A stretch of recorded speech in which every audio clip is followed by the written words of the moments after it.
Bismillahirrahmanirrahim. Assalamualaikum warahmatullahi wabarakatuh. Perkenalkan, nama saya Muhammad Imam Muhair Lubis, NPM 2008260074. Di sini saya akan mempresentasikan remedial block test program, itu blok respirasi. Saya share screen.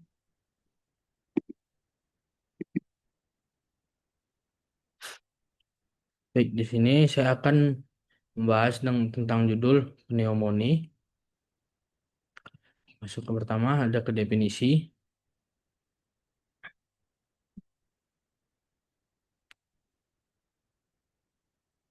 Baik, definisi dari pneumonia ini adalah suatu peradangan paru yang disebabkan oleh mikroorganisme. Itu ada bakteri, virus, jamur, dan parasit. Dan selain Mycobacterium tuberculosis, dia juga ada non-mikroorganisme dan pneumonitis. Selanjutnya, dengan masuk ke klasifikasi. Jadi dari klasifikasi pneumonia ini ada beberapa klasifikasi eh, dari berbagai macam. Yang pertama ada dari etiologinya. Nah, yang pertama dari etiologinya itu ada CAP, yaitu dia terdapat ada gram positif sama dan Streptococcus pneumoniae. Kemudian ada pneumonia nosokomial, yaitu gramnya ada gram negatif, ada Klebsiella pneumoniae, kemudian ada pneumonia aeruginosa. Selanjutnya ada pneumonia atipikal, yaitu ada Chlamydia, Legionella, Mycoplasma. Terus ada pneumonia aspirasi, yaitu pneumonia bakteri anaerob atau berbau busuk. Kemudian dia klasifikasi dari letak anatominya. Pertama ada anatomi lobaris, kemudian ada anatomi segmental, kemudian ada anatomi interstisial. Kemudian ada klasifikasi berdasarkan dari eh, warna sputumnya. Pertama ada ras eh, colored sputum, yaitu dia terdapat bakteri eh, Streptococcus pneumoniae. Kemudian ada sputumnya hijau, itu terdapat ada Pseudomonas dan Haemophilus.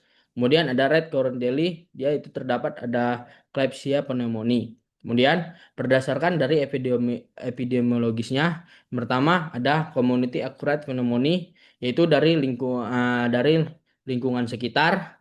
Kemudian dapat terjadi pada kasus rawat inap jika lebih dari 48 jam. Kemudian dia ada bakterinya itu bakteri Streptococcus pneumoniae. Selanjutnya ada hospital acquired pneumonia, yaitu terjadi setelah 48 jam di rumah sakit.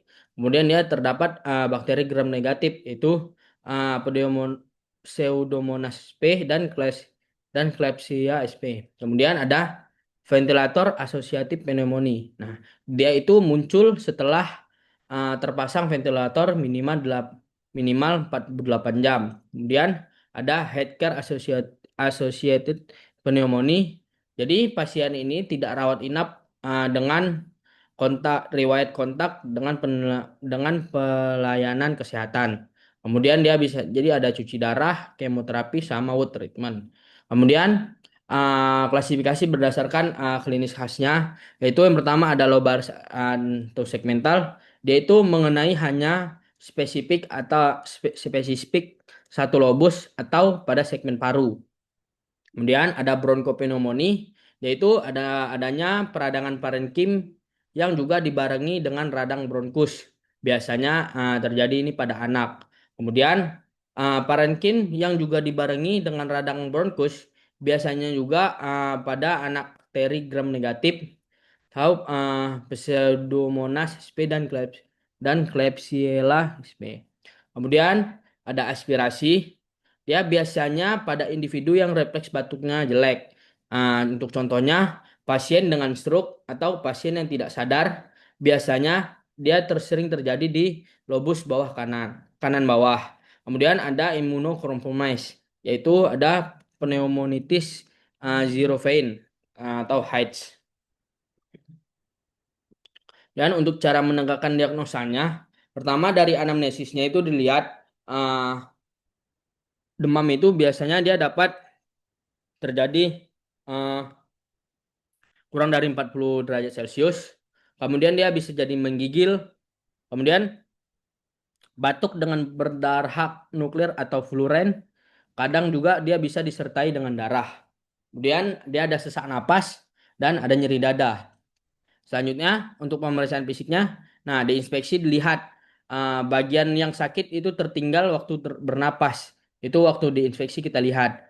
Kemudian dipalpasi dia ada premitusnya itu mengeras.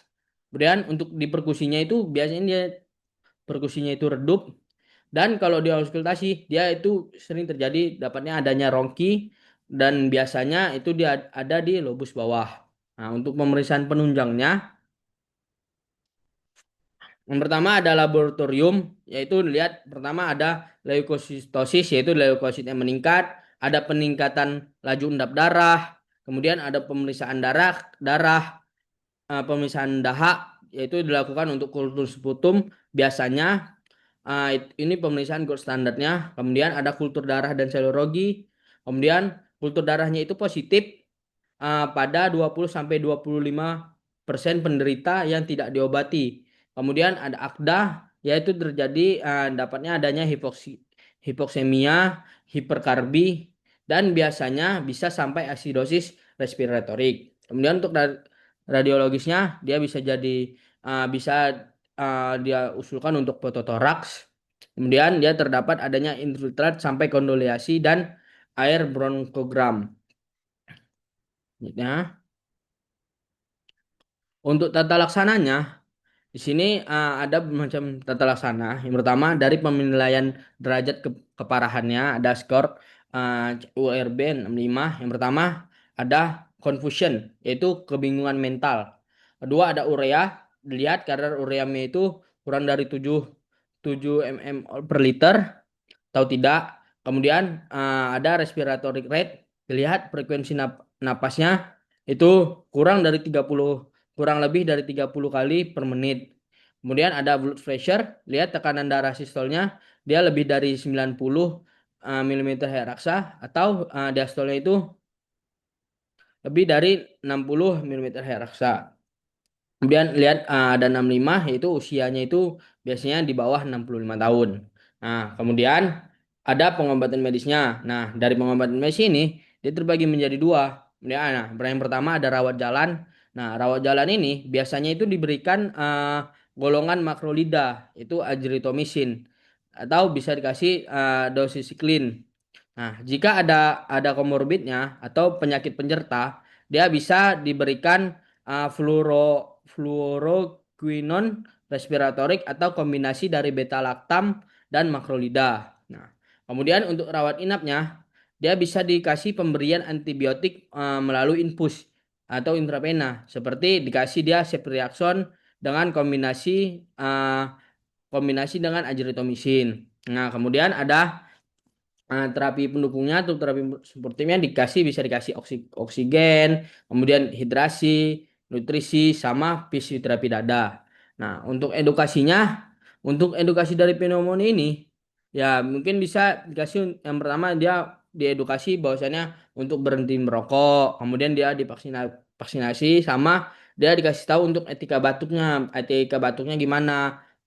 Etika batuknya misalkan dia mau batuk tuh ditutup dengan sapu tangan ataupun tisu supaya tidak menyebar yang lain. Seandainya kalau dia uh, di batuk dengan tisu, mungkin tisunya bisa di tempat pembuangan sampah supaya tidak tercemar dan uh, tidak menyebar penyakitnya ke orang lain. Dan ini untuk referensinya.